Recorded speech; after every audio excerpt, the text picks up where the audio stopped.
Hey, real estate agents, welcome to the Weekly Closer. I'm your host, Jeff Underwood, along with my co-host, Joey Sampaga, the man with the plan. And we are the Real Estate Marketing Maniacs, coming to you from Security Title Studios. How's it going, Joey? Having an awesome day. Yes, me too. It's a really awesome day.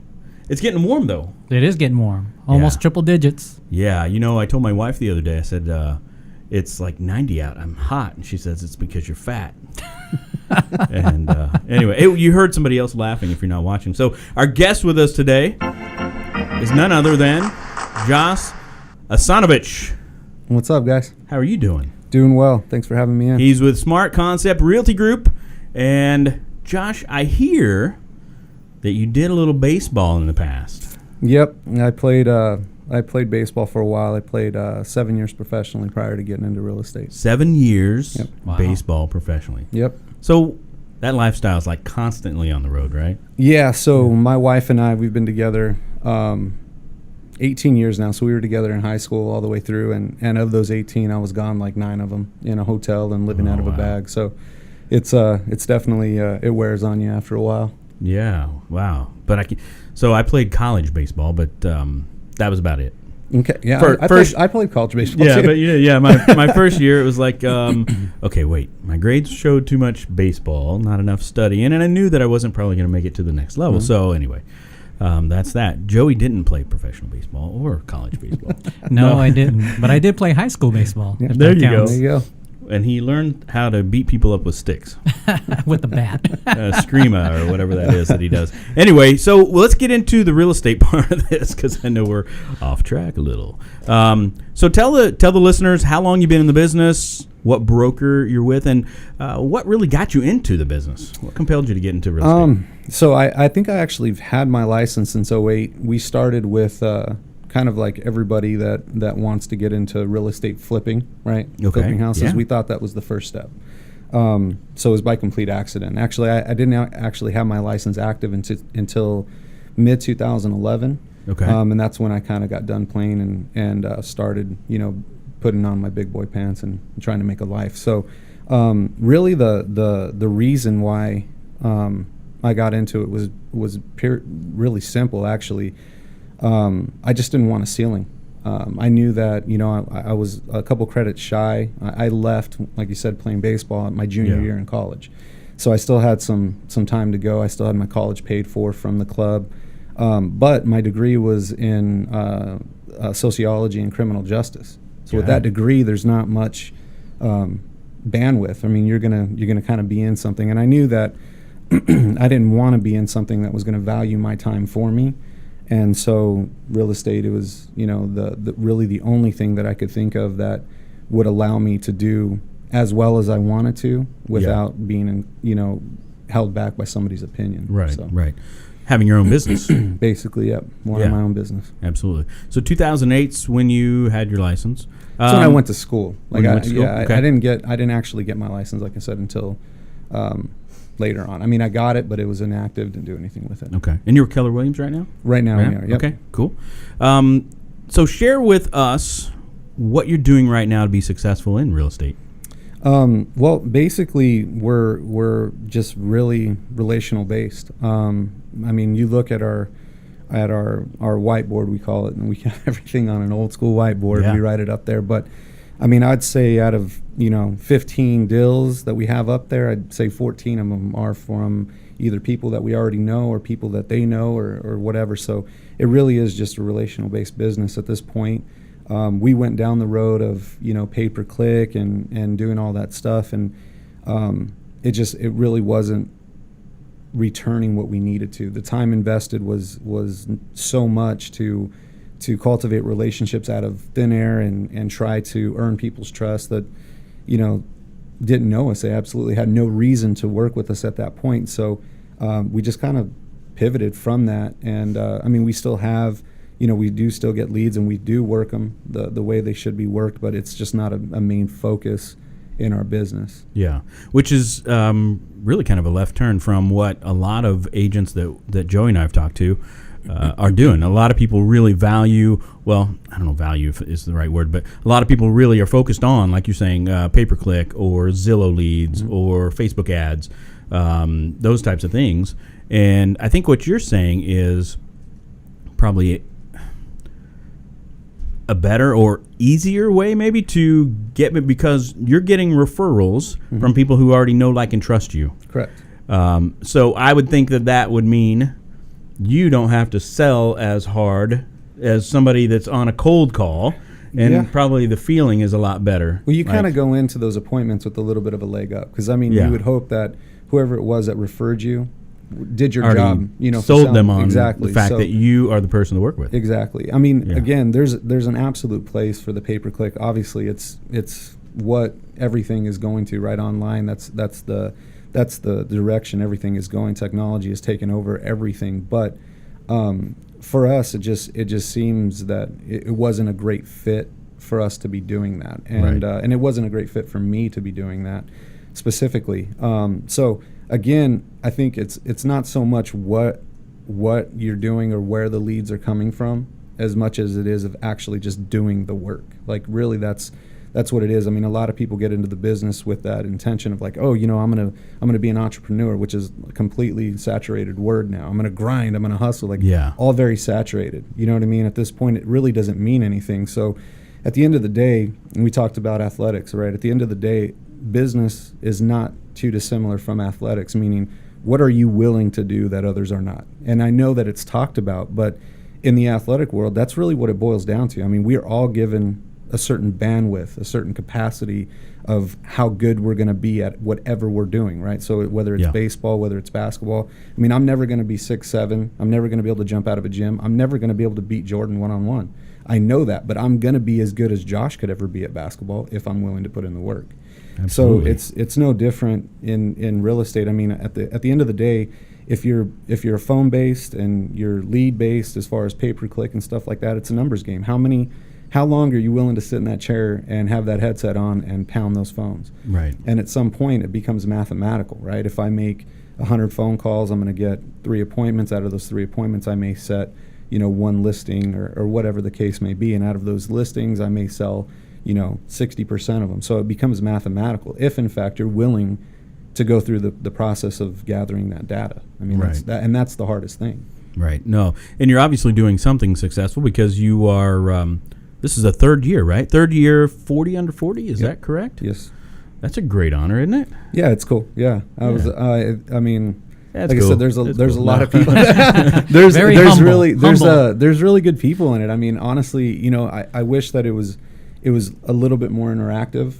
I think the first year they set up some masterminds of the people that were in there, but I mean, it's kind of a drop in the bucket. We go to the award ceremony, everybody says hi, glad hands, shakes the hands, kiss the babies, and then we're off doing our own thing. But I mean, the people that are involved in it, they're doing some stuff. They're moving some things around, and it's good to see. Right.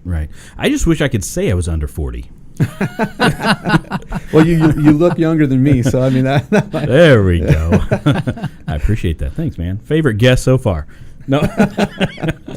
Oh God. See how that database thing starts. Yeah, that's right. There we go. You looking to buy a house? That's the next question. Follow up. Go ahead. Absolutely. So, what would you say with your business right now? How much buyer side versus listings? I mean, what are you guys mostly? You know what? We're probably about 60-40 on the buyer side. We and I know the listing side is what everybody goes for, and it's true. I mean, the amount of listings that you can handle versus how many buyers you can handle at one time is obviously a crazy change. But I think we're about 60-40 on the buyer side right now. Okay. And do you have a team set up now? Technically. Okay. It's myself, my wife, and my sister. And we actually just brought on another young guy that's super ambitious and ready to go. The team thing, again, being especially at KW, I mean, that's kind of the whole philosophy is, team, build. Again, it boils down to profitability and what makes sense and time. I mean, really, how much time you're willing to invest in these people. And the responsibility that these team leaders have to these individuals is big. I mean, in my mind, you're really taking somebody in and saying, hey, I'm going to show you the ropes. And if you're not willing to go down that road, you're kind of doing a disservice. So again, we've had chances to grow, and before we were at KW, we were at our own brokerage, and what I found, I mean, there's a lot of great people in this business, but again, it boils back to what are you willing to do for your dream, right? Like everybody has this dream and everybody has this level of comfort, but how much are you willing to get there? You know what I'm saying? And and it's kind of sad because excuse me, usually on the other side of that discomfort and fear is all the great things that come with it, but it's just hard to get there. It's hard to convince people that it's worth it.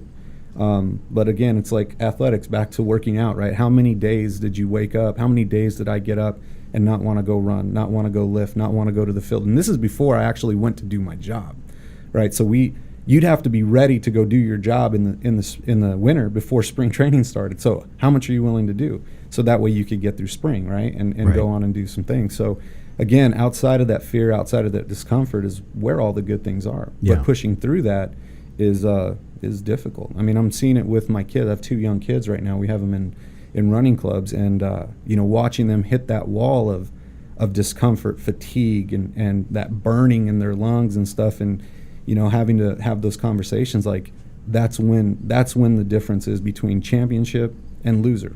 Second place is no different, right?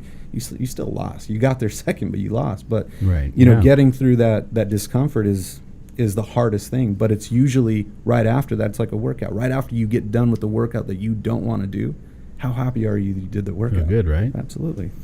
Wow, we need to get this baseball player in the ring with the Maniacs. Are you ready for that? I'm ready. Awesome. Okay, here we go. So what's the best advice anyone has ever given you? The best advice anybody's ever given me, I don't know that it's ever been one piece.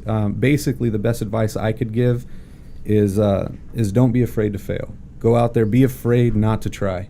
If you've literally had a dream or have something that you want to do, go fail. Find out, be that person that finds out how good you're not.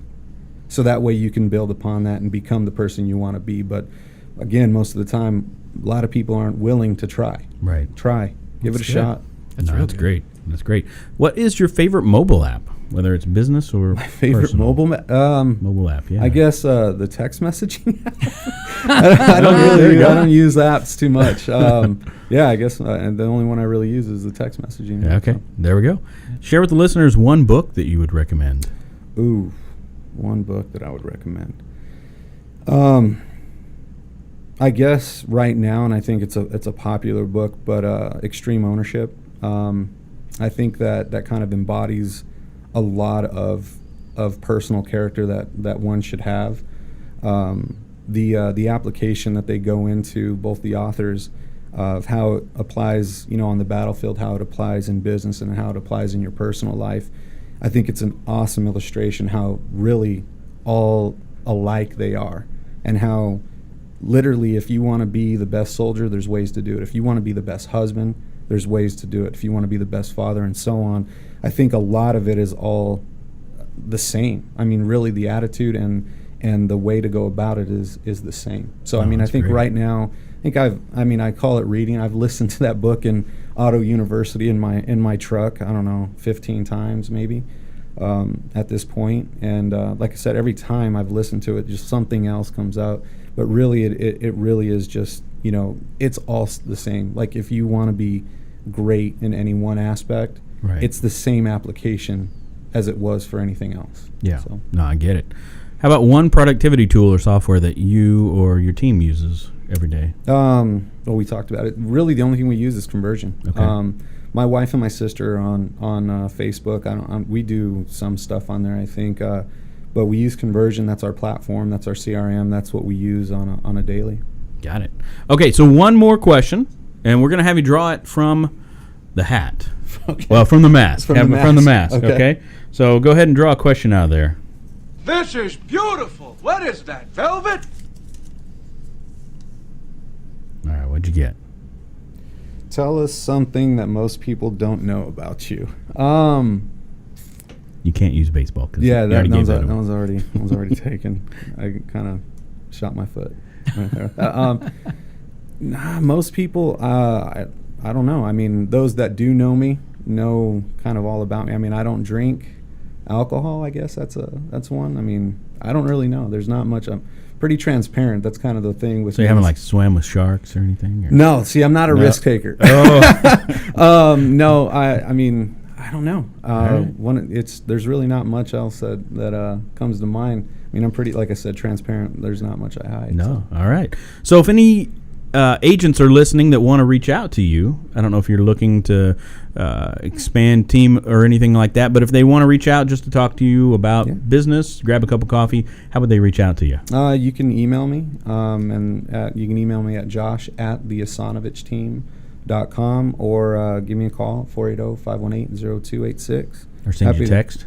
So yeah, send me a text. That's the only app that I use. So, but yeah, absolutely. If you guys have any questions and just want to chop it up, I'm willing to do that. I appreciate you being in. Yeah, thank you. Thanks so much for being on the show. So for Joey Sampaga and Jeff Underwood, the Real Estate Marketing Maniacs, here at Security Title Studios, we're signing off. We'll talk to you real soon. Take care. See you later. Good job. All right. That's it. Good job, everyone. All right. Wrapped up. The Weekly Closer podcast is sponsored by Jake Krabby, NMLS number 877141 at Academy Mortgage. Are you looking to buy or refinance a home? Jake Krabby is your mortgage professional. Contact Jake at 480-442-9291. Jake Krabby is a loan officer at Academy Mortgage, NMLS number 877141. State license for Arizona number 0920357, AZBK number 0904081, and New Mexico number 877141. Academy Mortgage Corporation, NMLS 3113, and New Mexico 01451. Call 480-442-9291. Address 15333 North Pima Road, Suite 205, Scottsdale, Arizona 85260. Academy Mortgage is an equal housing